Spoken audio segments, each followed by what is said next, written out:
Good afternoon, and welcome to the first RSNA 3D Printing Special Interest Group webinar of the year. I am Peter Liacouras, your current SIG chair, and I will be your moderator for today. The webinar comes at a difficult time in our society, and we are extremely grateful our panelists have taken the time out of their busy schedules to educate us and the audience on the 3D printing considerations during COVID-19. As most of you know, 3D printing has become increasingly useful in medicine. However, in the past few months, many have utilized this tool past simple prototyping and medical modeling and have stepped into true manufacturing quantities. The one thing that brings us all together today is the SIG. We all serve and work under the Department of Radiology in our respective institutions. Before we get started, I would like to introduce a little bit about the SIG.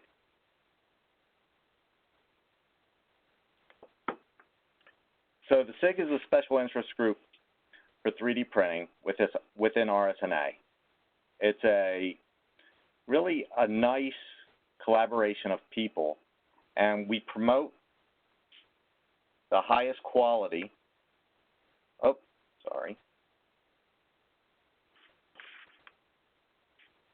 the highest quality 3D printing applied to medicine via education, collaboration, and research.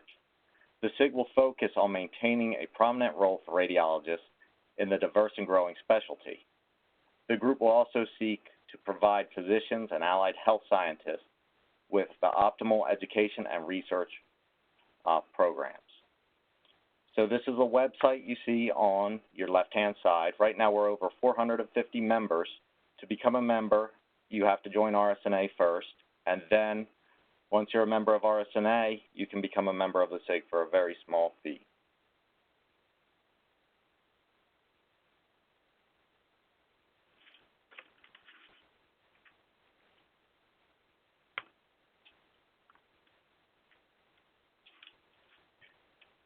So the SIG really originated after 3 years of successful presentations at the RSNA annual conference.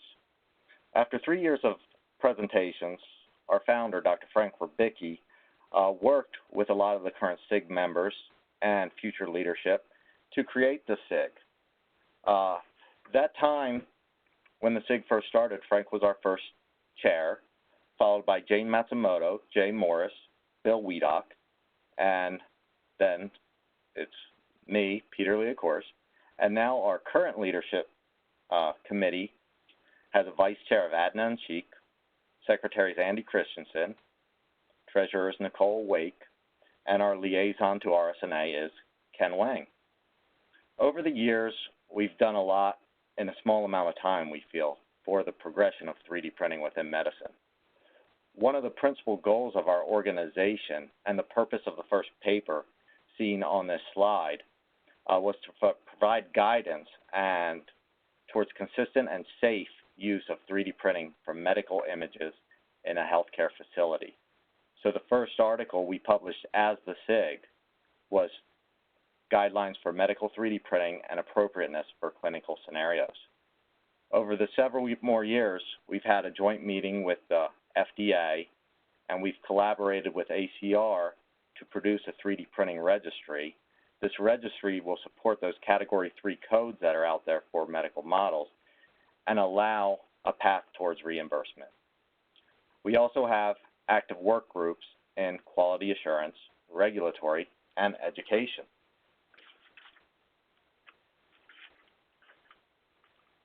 So today's webinar will focus on the abundance of 3D printing COVID-19 parts and information available online. As a SIG, we believe it's part of our duty to provide the community the proper information to make informed decisions for their hospitals. This webinar will focus on 3D printing of 3 devices: face shields, face masks, and nasal swabs. Our panel of experts will be presenting their current COVID-19 initiatives and answering questions.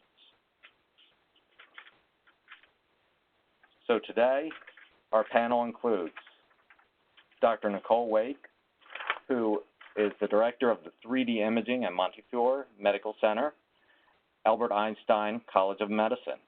Her research has focused on qualifying the impact of 3D printed urology models in clinical care. And through prospective clinical studies, she is working to demonstrate the added value of 3D printed models in patient care. Nicole Wake is also evaluating the use of 3D printing technologies in other disease states. She is an active member of SMME, ASME, and the RSNA SIG. Today, she will be discussing 3D printing of face shields. Beth Ripley is an MD, PhD, and a staff radiologist at the Puget Sound VA healthcare system. She's also an assistant professor at the University of Washington. Dr. Ripley specialized in translating medical images into virtual and 3D printing models with the goal of changing the way doctors and patients understand and treat disease. She collaborates across multiple disciplines and has a passion for innovation and human-centered design. She additionally serves as a senior innovation specialist for the Veterans Health Administration Innovations Ecosystem and is the chair of the VHA 3D Printing Advisory Committee. Today, she will be discussing 3D printed masks. Our final panelist is Dr. Summer Decker, who is the Director of Clinical Applications at USF Health Department of Radiology and Tampa General Hospital. She is an Associate Professor and Vice Chair for Research in Radiology. In addition to her clinical and teaching duties at USF's Morsani College of Medicine, she conducts research in 3D printing clinical applications and forensic radiology with her team. This team has received several grants, including an NIJ funding for disaster victim identification from postmortem imaging. Her team holds several patents for medical devices that they have developed with their clinical partners. Today, she will be discussing 3D printing nasal swabs. So without further ado, we will get this panel underway. First, they will give a small presentation of what they're doing, and then we will open the panel up to questions. If the audience doesn't have any, I have several questions, so don't worry. And if we can transfer the presentation to Dr. Wake.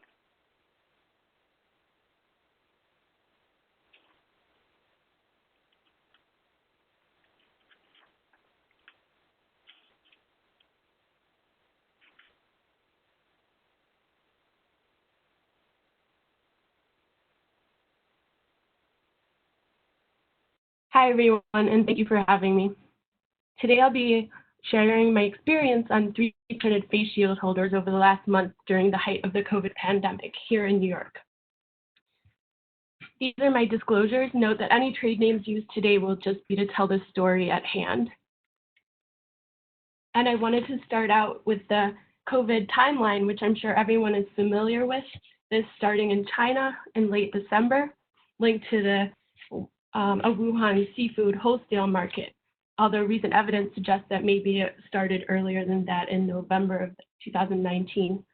And then in the first case in the United States was in Washington. It was a 35-year-old man who returned from Wuhan. Next, we saw cases in Italy with 2 Chinese tourists in Rome testing positive, with the first case in New York City on March 1st of this year. And since then, we have almost 150,000 cases in New York City as of yesterday. So quite the number here. And about mid-March, we started seeing things in the news like this. And this was a 3D printed Venturi valve that was designed and printed by these Italian engineers. Being in the 3D imaging lab with access to 3D printing, I started thinking, what can I do to help? So I worked with 3D Systems to create our own Venturi valve here on the left, shown here printed on our 3D Systems NextSense 5100. And I also started printing these materialized door holders on the right so that you could open the door without touching it with your hand. I was also printing at home. So on the left, I have a Prusa i3 MK3, and you can see this. This is a door opener designed by Sarah Flora, and Sarah Flora is the Director of 3D Imaging at Geisinger Healthcare. And then I also have 2 Ultimakers at home now too, which were loaned to me by Ultimaker to help out with 3D printing during this pandemic. And Sarah Flora and Amy Alexander, who's the lead engineer of the anatomic modeling lab at Mayo Clinic, also have 3D printers at home now, and they're printing around the clock to help out with 3D printing during COVID-19. Initially, there was a lot of talk about masks, and you're going to hear a lot about this later from Dr. Beth Ripley. But I did try a lot of mask prototypes. The one on the left, I don't even remember which design that one was. And then on the right is one that you printed flat, and then you were supposed to use a blow dryer and mold it to your face. I quickly found out that maybe that was going to be a really hard project. So I saw in the news on March 22nd that there was a couple in upstate New York who dedicated their time, instead of building the normal things that they would do, to transform their company to make face shields for hospital workers. So at that time, I decided to switch my efforts from masks and door openers to 3D printed face shields, thinking that maybe there was a need for these here in New York as well. So we started out with this Budman design here, and there's also a Prusa design here. And there's a top part and a bottom part to this design. Here you can see the lab, which was transformed into a machine shop, a factory, with our residents starting to rotate through the lab to help me with assembly. And we started out printing the Prusa model, since to us that seemed more comfortable. You can see me wearing one of them on the right-hand side. More residents assembling models. And then there was some talk from our environmental team that splatter could too easily get through on the Prusa models, so we moved to the Budman design shown here, and you can see one of our interventional radiologists wearing this design on the right-hand side. I also printed a lot of these type of models, and this was a design by Dylan George, who's a lead application engineer at Ultimaker. And the advantage for this design was that we could print 6 in one build plate in about 2 hours, so it was fairly fast. And you can see me wearing that one on the right-hand side. We also, during this whole time, we also had so many donations of 3D printed shields,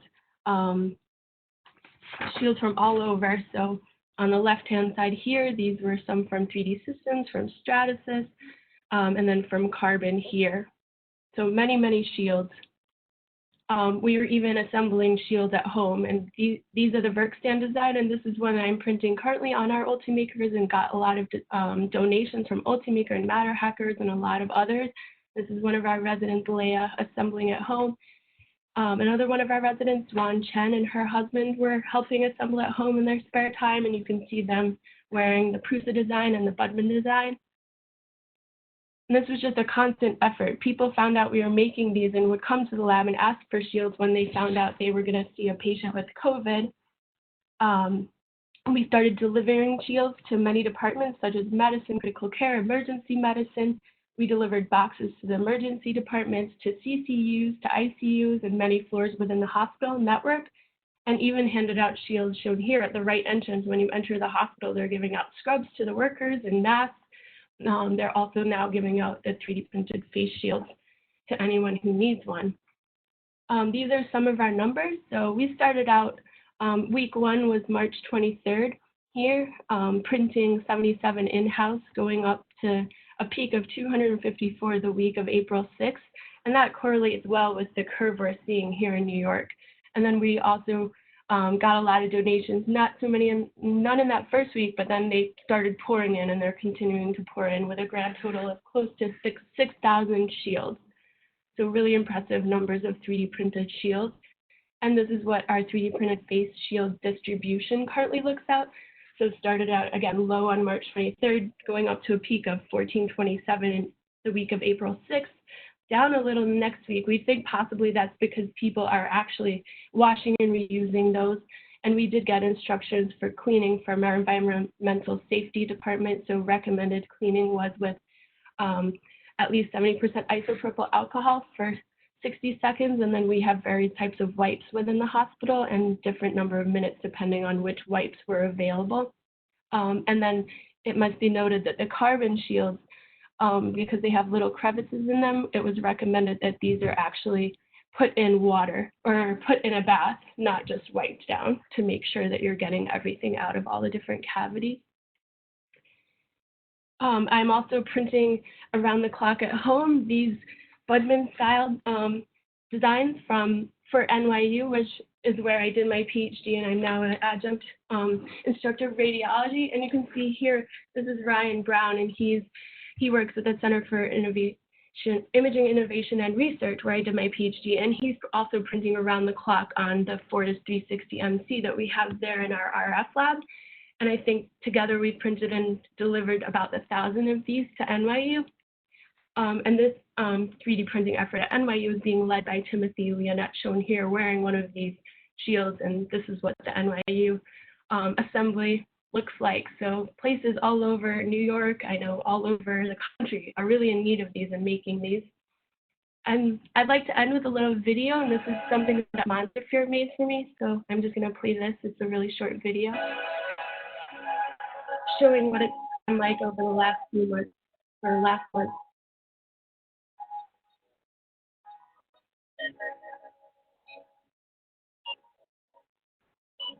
This is one of our residents assembling the shields, Allison Schomberger.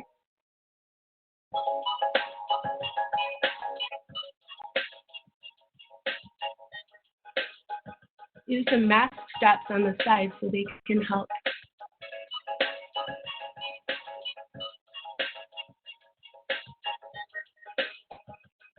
People really love wearing these. They're really happy to have them.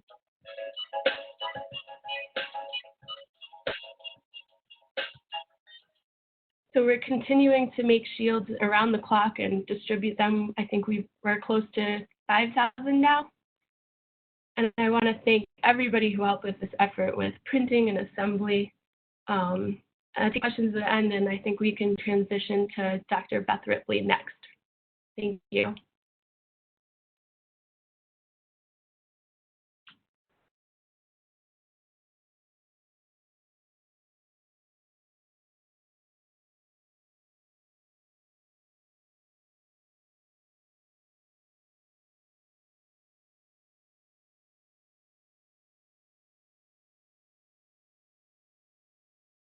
Oh, sorry, I was muted. Can everyone hear me and see the screen? All right. Yes. Perfect. I'm going to kick off now. Awesome work from Nicole Wake. I'm going to talk a little bit about the challenges of trying to 3D print face masks. So just to start, it can be confusing what all of these different masks are, especially now that we have community-based masks as well. So I just wanted to start off and kind of ground us in a few main categories. So for ease, I've broken this down to community use face masks, surgical face masks, and then surgical filtering face piece respirators. For example, the surgical N95 that a lot of us are familiar with. And what they're used for varies. So for instance, the community use face mask is really about decreasing the risk of asymptomatic COVID positive wearers from spreading the disease to others out in the community. Surgical face masks, of course, have that capability, but they have an added capability of providing a physical and liquid barrier protection along with bacterial filtration. And finally, surgical filtering face piece respirators have all of those, plus they can protect the wearer against small particle aerosols.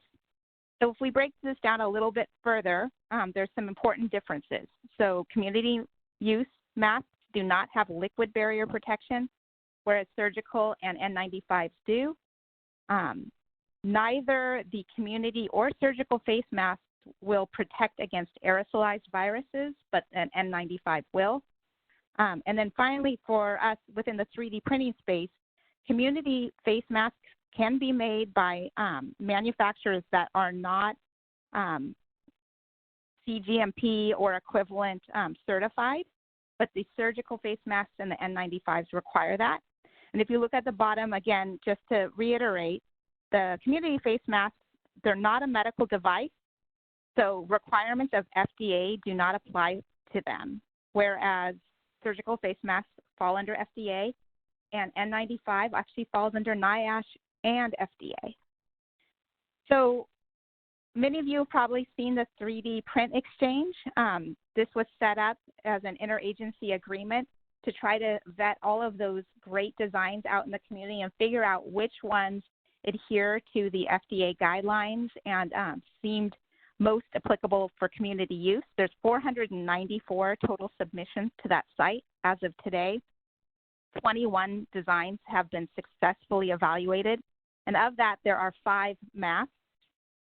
One of these is reviewed for clinical use. It's a surgical face mask, and we have 4 community designs. And it's really important to state that there are no successfully evaluated N95 respirators on the site. So there's a lot to get into with the surgical face masks because they are regulated through FDA. And this is a document I've become very familiar with. This is the emergency regs for face shields and face masks during COVID-19, but I've kind of broken that down to make it a little bit easier for us. So I break it down into status quo, so that would be just normal times, and those are the words that we're used to: approved, cleared, and exempt devices.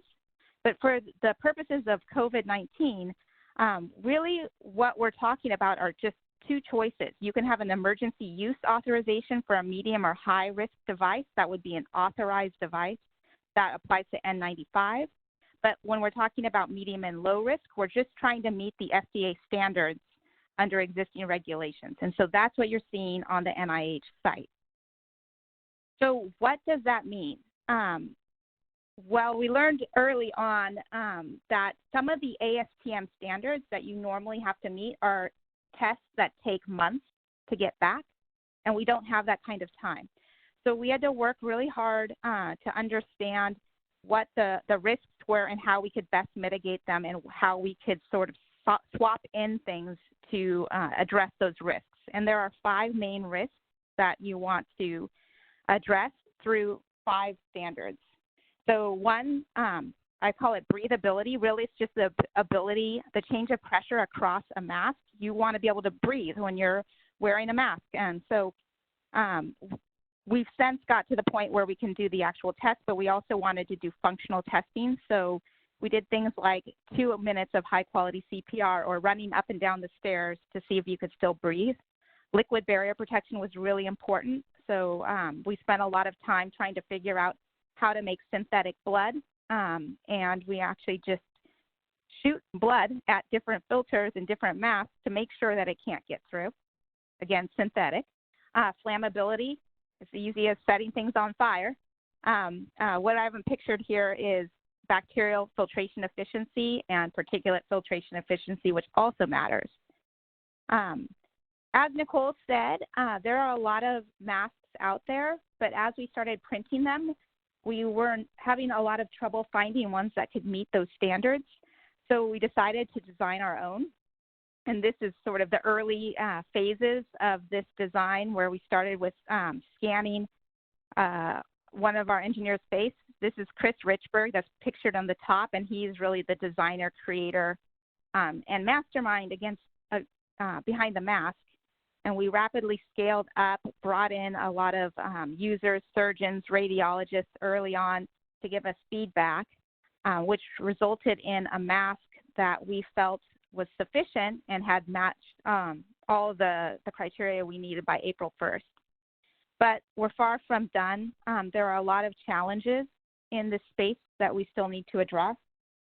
For example, filters are a real challenge. The mask we have right now relies on using an existing surgical mask and cutting it into 4 pieces.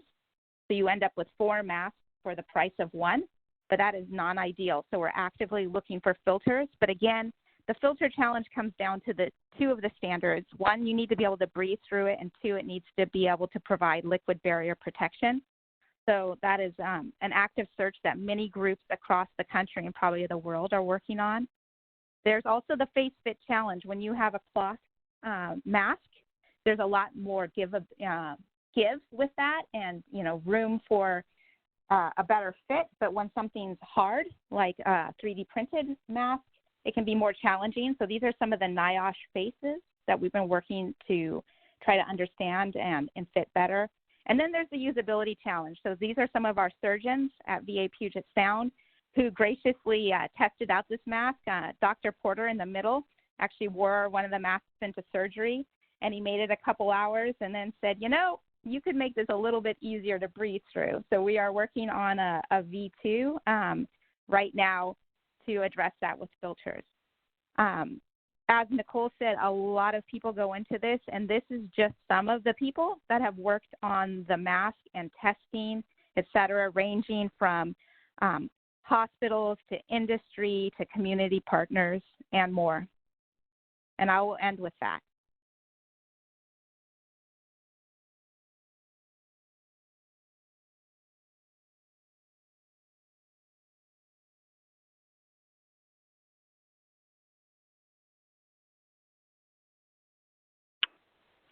Okay, now we'll transfer the presentation over to Dr. Decker.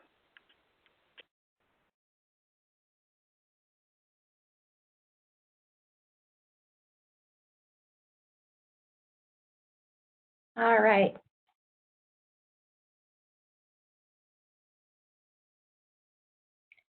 Hi, everybody. Thank you for attending this webinar, and we really appreciate everyone's feedback and looking forward to the Q&A session. My name is Dr. Summer Decker. As Peter said, I am the Director of 3D Clinical Applications here at the University of South Florida Department of Radiology and also Tampa General Hospital. I am just one of a very large team as well that is been focused on the 3D printed nasopharyngeal swab. And I'm going to present a little bit about what how we came about this and what we've been doing and where we're at right now in the process. So just a legal disclaimer, anyone who's worked with us, we know we have to put this out there. What I'm going to talk about today is this is USF and Northwell Health's experience based off of our project. Each institution really should look at your own process and work with your legal office at your hospital, because we can't take liability for printing that's done at your hospitals. And though we've been asked a million different questions, we really can't speak to every scenario that may occur. So we really encourage you to get in touch with your legal office before undertaking anything with the nasal swab here.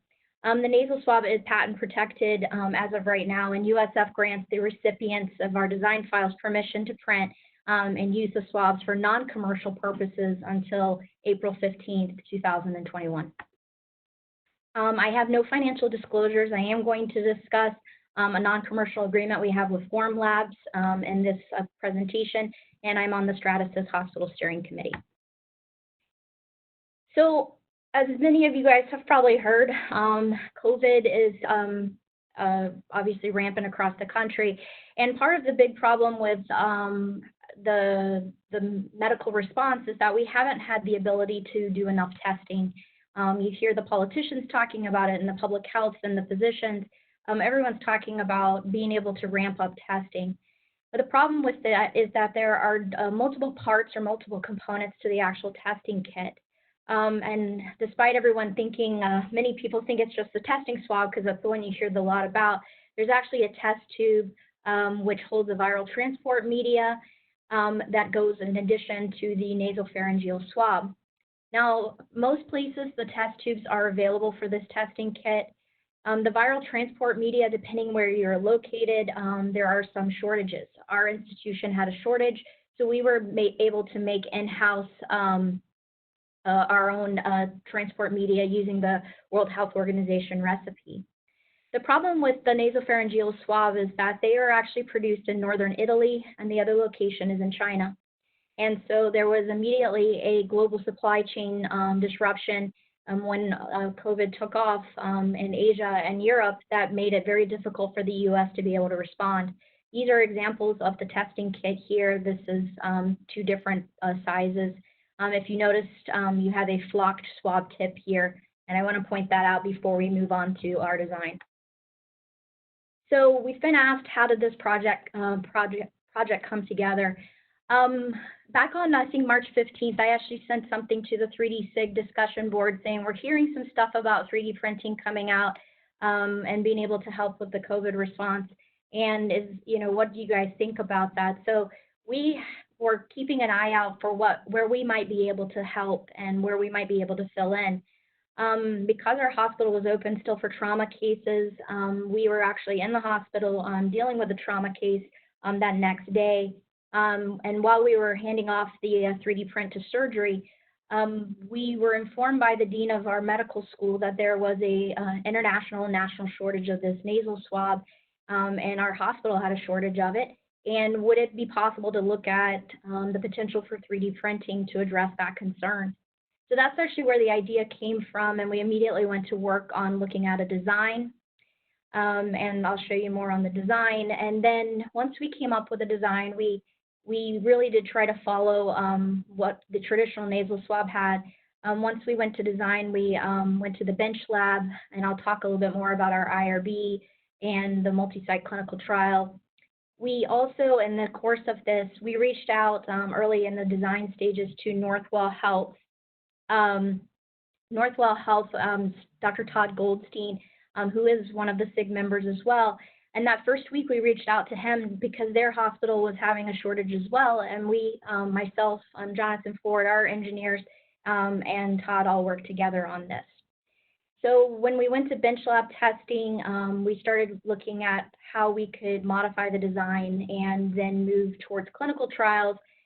We also reached out to Form Labs during this process because we were using Form Lab printers, and I'll explain why in a minute. And then we reached out to our legal teams about how we could publicly disseminate all of this information. This is our 3D printed nasal swab team, and unfortunately it does not include a lot of the wonderful people at Form Labs that helped on this. But it is a representation of two institutions, USF Health and Northwell Health, and a combination of radiology, infectious disease, emergency medicine, ENT, the labs. It's been a definite team effort, and it has been spearheaded by myself, Dr. Jonathan Ford, that you see on here, who is our technical director, and Dr. Todd Goldstein. So the design came with feedback from all of our clinicians. We looked at the original swab, and we realized that we couldn't replicate the flocking on that swab. And we needed to be able to 3D print something in one piece so that we didn't have to assemble pieces, or at least limit that as much as possible. So our hospital was able to give us the reference swab, and then we went and came up with about 12 different designs back and forth as a team of what we thought might work to be able to get sufficient sample, to have patient comfort, lots of different factors. We were very cognizant of the fact that this was going to be a medical device, that this was going to be used in patients for diagnostic testing. And so those of us in this 3D SIG that are part of hospitals as we are in our day jobs, we know how to follow a lot of the FDA guidelines out there. So when we came up with which printers to use and what material, we looked at our lab. We were able to say, we realized that Form Labs printers are in a lot of different hospitals. They were some of the lesser expensive printers, and they also had an FDA-cleared surgical guide material that we could immediately use because we knew we could autoclave it or sterilize it. So there was a lot of thought process into which printer in the lab to start using. When we talked to Todd, he had the similar printer and similar materials. And so that was the selection behind the printers that we used and the materials. We printed a number of mock-ups for the clinicians, and we handed those off to them. We had infectious disease, we had ENT or otolaryngology physicians, and pulmonary radiologists all go through the designs, and they even tried them on themselves from volunteers. So we had residents and faculty trying them out for patient comfort and safety. It has modified over time as we've gone through. We wanted to make it softer on the tip because we know that it's going into the nasal passage, and we want to make sure that we don't damage any tissue. The little nubs that you see on these images here are so that we can get a sufficient sample. And this one image on the right that you see is actually a pediatric version that we have out there now. So we worked with Formlabs when we touched base with them to figure out how we could actually maximize how many we could print per batch. We have a number of Formlabs printers here, Form 2 and Form 3Bs, and we wanted to be able to print as many as we could per batch while also not having as much of a loss of swabs in a batch. So we got it to about 324 working with their team, our team, and Northwell. Again, we're using their surgical guide resin. There was specific information already published on that. They have an instruction manual, which gives all of the sterilization instructions. It gives, tensile properties, all that information. It's out there. We using our printers, so we have a print time that varies between 15 hours and 30 hours. That was up until about 2 days ago. We've been able to come up with a new method that we're testing right now to cut off some time off of that 30-hour one. And I'll explain a little bit where that is. That's the difference between a Form 2 and a Form 3B. All of this information we wrote up and we made public in a box folder, which a number of you guys have already joined us and are part of that box folder. Post-processing wise, we have take the swabs from our lab. We have drying kits. We cure them here, and we then deliver them to the infectious disease team in the hospital, and their labs individually wrap each swab and autoclave them. Autoclave them, and package them with the rest of the test tube and the viral transport media. This is an example here of one of our testing kits that's actually in the hospital being used. Then we bundle them and hand them off to the different institutions that we're able to actually print for, which is under our institution and their affiliates. So just to give you a little background, once we were able to do the design, we then went to the bench lab testing. The bench lab testing, we were able to do a sufficiency sample test.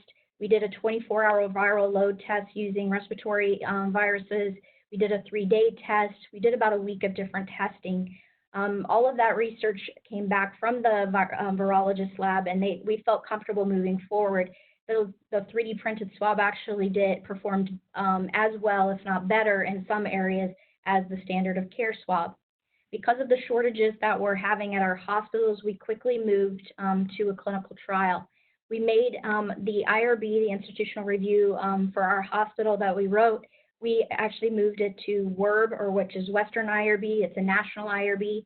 We published all of our protocols and our consent and all of that in that national IRB so that other hospitals and medical schools could join our institution in this clinical trial.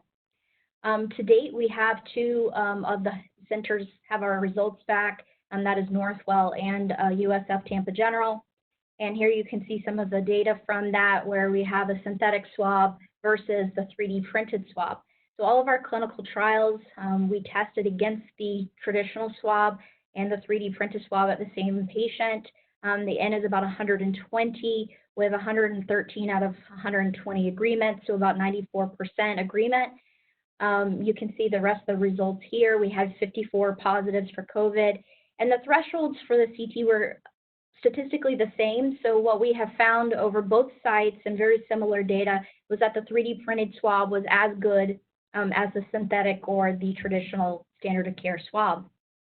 We still have a number of the hospitals that are reporting their data that is coming in, and we intend to publish all of that information. So some frequently asked questions from us is what's the price per swab? We've been able to calculate our price per swab right now, just the materials is about 25 cents.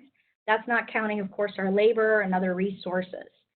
We have been asked about the differences between Form 2 and Form 3B.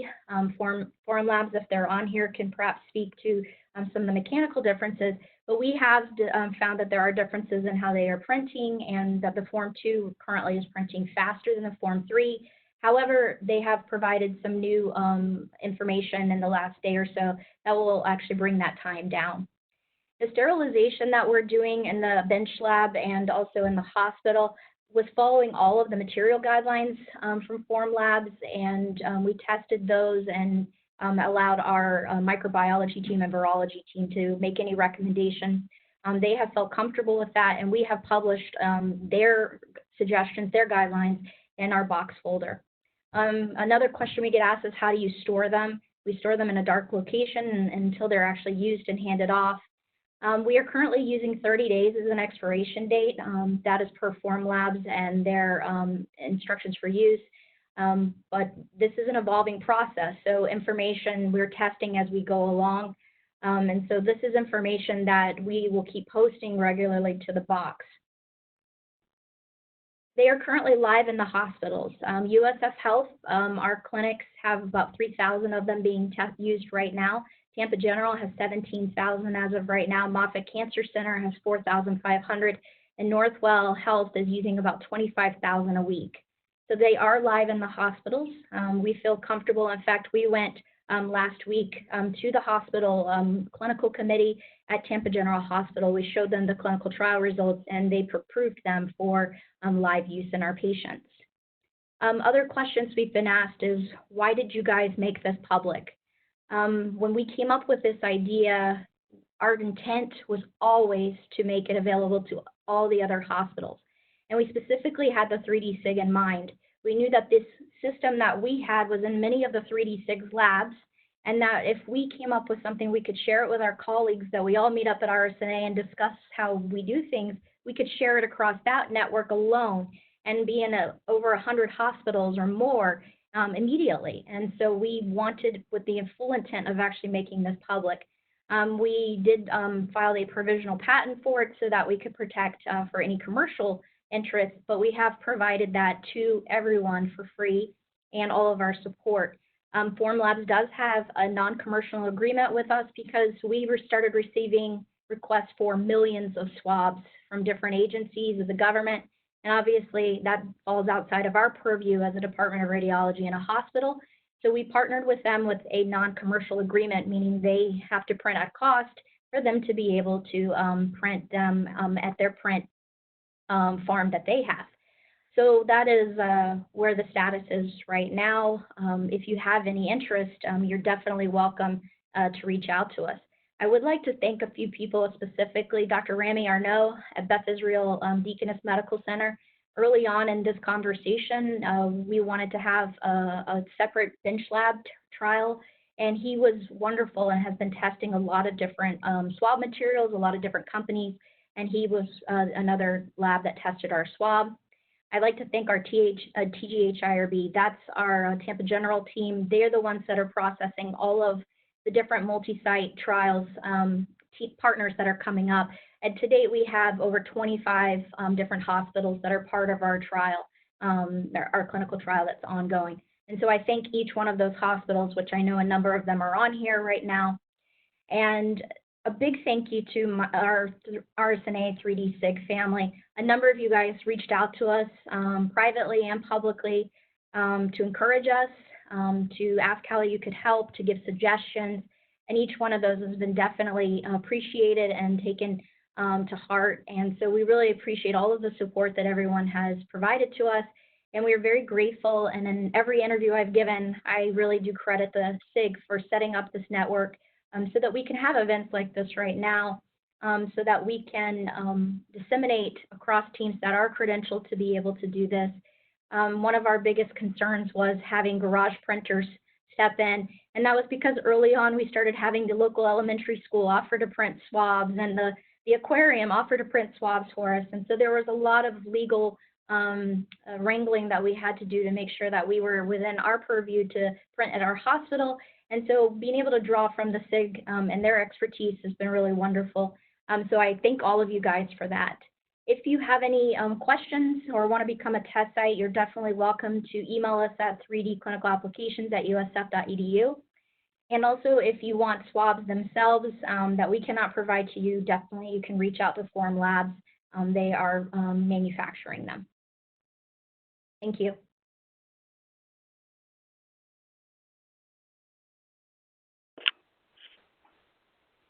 That was great. I want to thank all our panelists for their presentations. I would like to now open it up for questions. I see we have a few. I also have a few here. Why don't I start with a few of mine, one for each presenter, and then we'll get to the ones on the chat and the question and answers. So let's start with Dr. Wake. Nicole, do certain providers request certain designs, and how many uses do you get? Do you try after the shield becomes foggy? Do you replace those or just give them a new face shield? I know that's multiple questions, but. So I'll start with the first one about the different types, and it's been very interesting because people definitely have preferences. So some people have preferred like the Bethesda design that's like more like glasses. They say it sits on their head nicely. Others don't like that design. They say it falls off. Some people like the ones with elastic. Some people request different colors. We've used different types of the clear plastics, and people have preferences for harder or softer. I think it's something that people have never had a choice or never thought about, having, the one type that the hospital provides, like they'll use that, and now they have so many choices. So it's been very interesting to follow that. In terms of replacing the clear plastic, we've certainly done that. In some cases, people come and they say, my plastic scratched, my plastic I can't clean it anymore, can I replace it? Other people just throw theirs away, and I don't see them out on the field where they're working, and come in and request a new one. Okay. Dr. Ripley, your stopgap surgical mask, can you comment on the material, the sterilization, and the cost of that mask?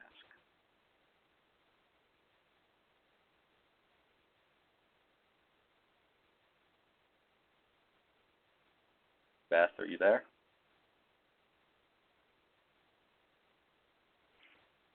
Okay, let's skip. Say you, Beth? You can't hear me? No, I can hear you. Hello? I can hear you. Okay, sorry. So it's meant to be printed in powder bed nylon, so it can be printed with MJF or SLS technologies. It is not meant to be printed in any other materials, and that's because it's only been rated for the impermeability that we need for that bacterial filtration and liquid penetration from that specific material. The cost, depending on who you talk to, ranges between $25 to $40 a part, so it is not a cheap mask, but it is meant to be reused. It can be autoclaved. We've autoclaved it up to 30 times, 30 cycles so far without any loss of function. Of course, you do need to remove the filter and the elastic strap. Those will have to be replaced. Can also be cleaned with cavi wipes. Awesome. And Dr. Decker, Summer, I have this question. I think you alluded to the answer. My question was, photopolymers continue to cure over their life, especially when exposed to light. Is there something to be considered when storing these swabs and the shelf life? I think you answered that question. Yes, I had that on the slide, but we do recommend, because, again, this is something that we're going through as we're learning as we go. We're following the materials guide, and so we are actually, it's not hard because we're radiology, we're keeping them in a dark room and have instructed when they go to autoclaving that not put out in the bright light. They're generally packaged from within a few hours of us handing them off and autoclaved and then put into a box. So they are kept so that they are not continuing to cure in the light in that respect. And we're recommending right now about 30 days. What led you to the conclusion of 30 days? That's something that was actually in the Form Labs instructions for use. Okay. And can you discuss the difference between the USF swab and the Northwell swab? Yes, there really isn't very much difference between the swabs. The swabs were designed together. Todd Goldstein, he's on this call here, and I know Jonathan is. They can both explain. But there were some changes that Dr. Goldstein's and one of his clinicians wanted to have, and so he made those modifications for someone at his site specifically. But otherwise, they are pretty similar. We have some questions from the audience. I believe this first one went to the chat instead of the questions, but it is sterilization of printed parts from common materials, PLA, ABS, PETG, nylon, etc. I guess how should they be sterilized? They have hydrogen peroxide gas, ethylene oxide gas. That's a in-depth question. I don't know if anyone wants to take it, but a lot of manufacturers specify the way they can be sterilized. Does anyone of our panelists want to take that question? This is Dr. Decker this summer. I can say that we are following specifically manufacturer guidelines. The materials come with instructions for use, and they've been tested to be able to go through and be FDA cleared. So we are following specifically what Forum Labs on the surgical guide materials recommends. I can't speak to any of the other different methods. So because we are trying to keep within our range, we wanted to make sure that the material is in its best use. That's what we're doing. Yes, I agree. A lot. I would check with the manufacturers. Yes, Beth. This is Beth. I could add a little bit. Again, not an expert, but we are rapidly trying to learn this as we evaluate designs. And I think it's just important to think about there's what the material can do on its own, its inherent properties, such as resistance to heat, chemicals in some of the cleaning processes, et cetera. But then there's also the requirement of testing your sterilization protocol on the actual end design. And so things like, small crevices or, ridges, et cetera, where virus could get trapped may affect the ability to sterilize the product.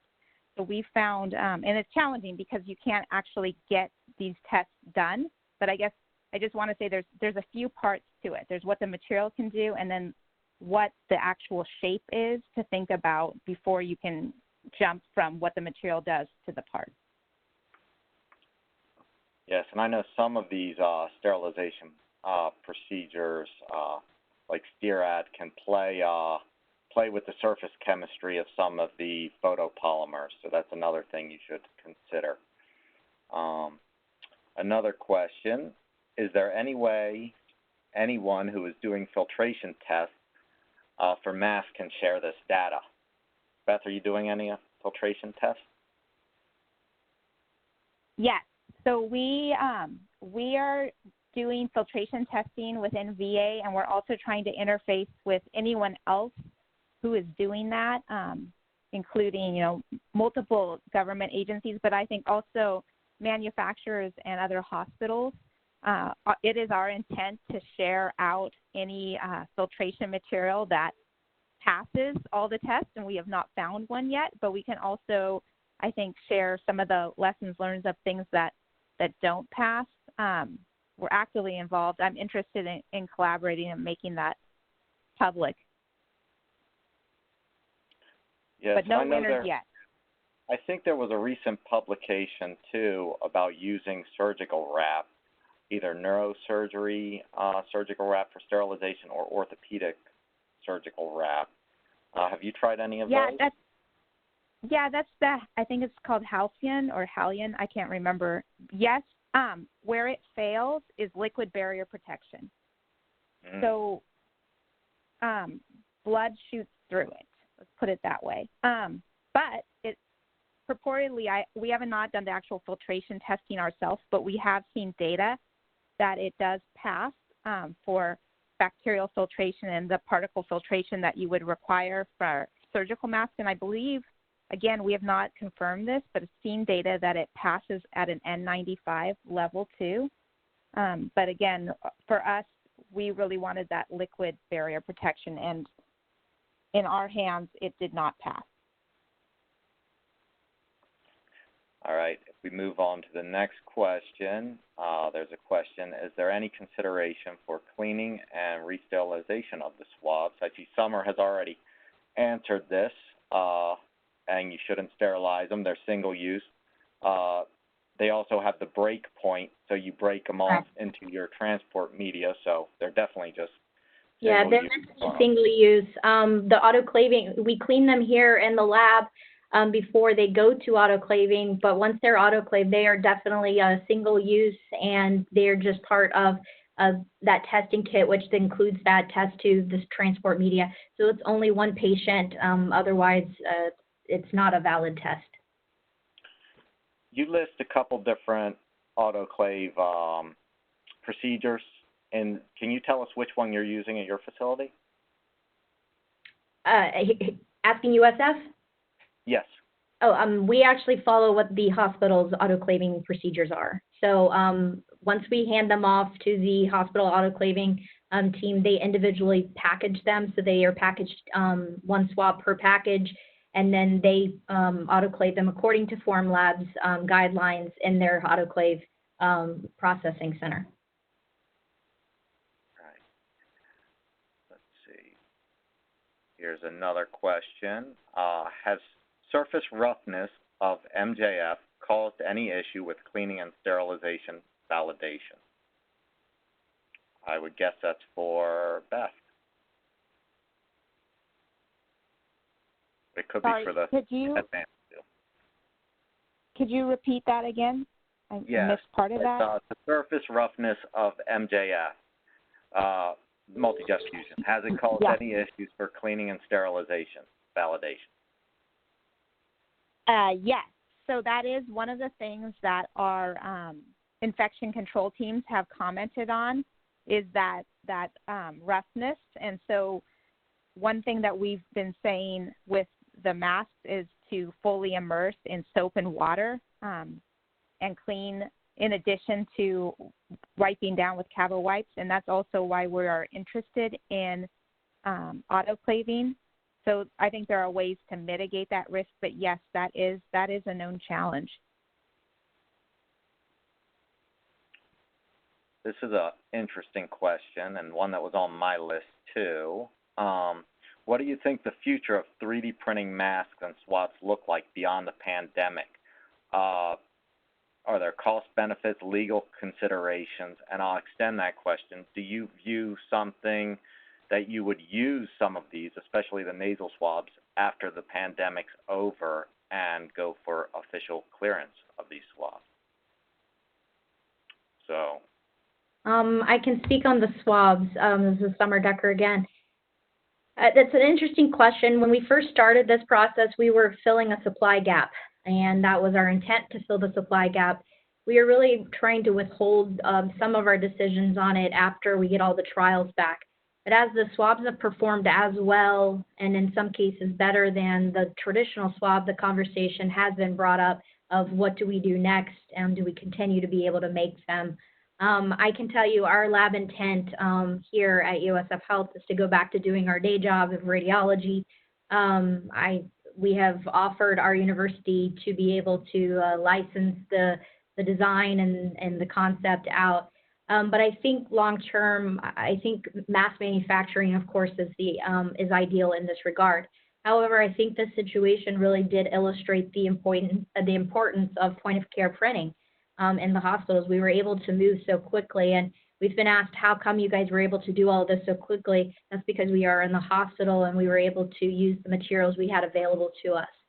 So it's an interesting question. I think that time will tell. I'm hoping that we get our supply chains restored, and that this doesn't become an issue in the future. But obviously, our hospital has seen the benefit of having us in-house and potentially using this as we move forward. It is what is being used currently at Tampa General. We went as of Monday to high volume testing, and it is what is being used to start bringing back elective surgeries. So this is what the hospital president wanted to do with the testing, and so it's now a critical component to that decision of reopening the hospital. And I'm going to keep you, Summer, for one more question. Has there been any feedback from the field or breakage or other unforeseen issues with the swabs? That's another question that came in. That's a good question. We have not. At Northwell or USF, we have, you can see our clinical trial results, which we are publishing, but we have had no adverse reactions or adverse effects that have occurred. I know there have been a lot of questions and concerns about the tensile strength and if they're brittle and how they're brittle. The physicians that we've had test them at every single stage from before they were sterilized and autoclaved to even after that, they've not had any concerns, because if you do the test right, it's just a straight shot back through the nasal passage into the nasopharyngeal region and a little twist and pull back. We don't tend to actually put them in a right angle into someone's face, so they should not be bending that much if they're used properly. And so it would be the same concern with the actual swab themselves, is that if used properly, they are safe. And that is what we have found so far in our clinical trials at Northwell and USF. Okay. And I'm going to Nicole. Here's a good question. You mentioned ear savers in your presentation. The question involves, how is approval done for things like ear savers that do not have FDA guidelines? Can you answer that one for our audience? Well, I think each hospital can have internal approval from like departments such as, like here it's our environmental safety department is approving like everything that we put out if there are no FDA guidelines or not a medical device that requires FDA clearance. So that's how we're doing it here at Montefiore. Yeah, and that's a small part, and I bet they would fall under the same category as the face shields, which I would look at the official FDA reference guidance during the COVID-19 for the face shields. Let's see. I'm going down the question. Okay.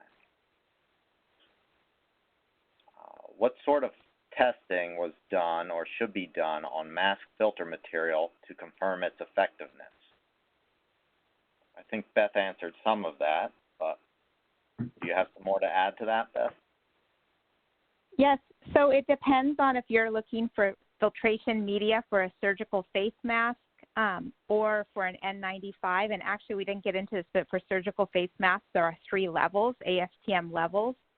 But the bottom line is the flammability testing, the particle filtration testing, which is a different study for surgical face mask versus N95, but a similar concept, talking about size of particles that can be blocked from passing through that filter material, liquid barrier protection, and then the change in pressure across that filter, and that relates to the breathability.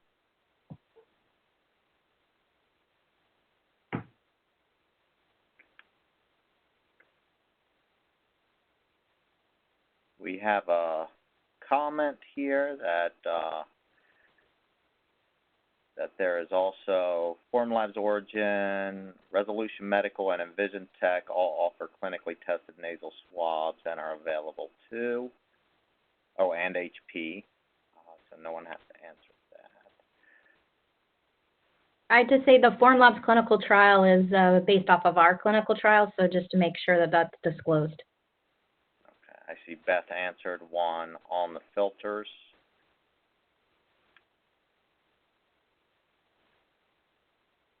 Here's one. Has anyone done any testing for Porter airway adapters?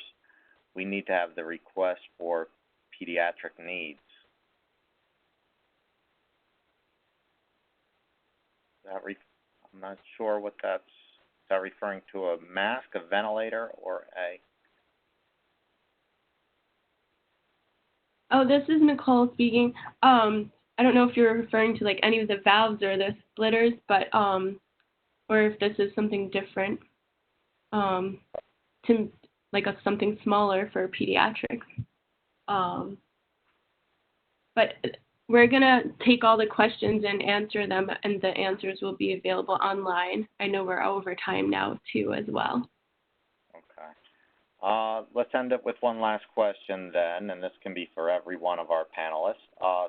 So this is a good one. In general, what has been the main funding source for these projects? Why don't we start with Nicole and go in order? So a lot of personal funds and funds from friends, a lot of donations, some departmental funds as well. So just money and in-kind support coming in everywhere to help out with this effort. All right. Beth?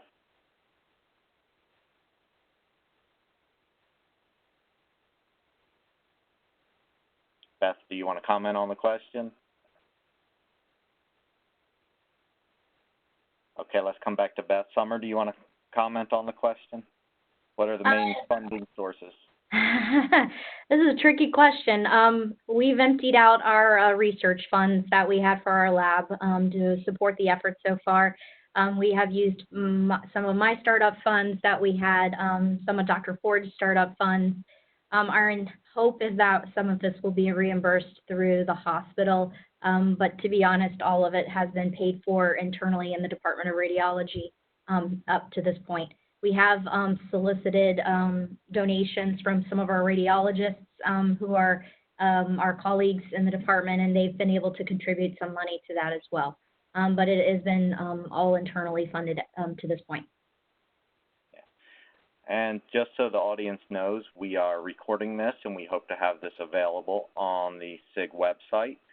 We're also taking all these questions and hope to post those as a post on the SIG website too, maybe with complete answers.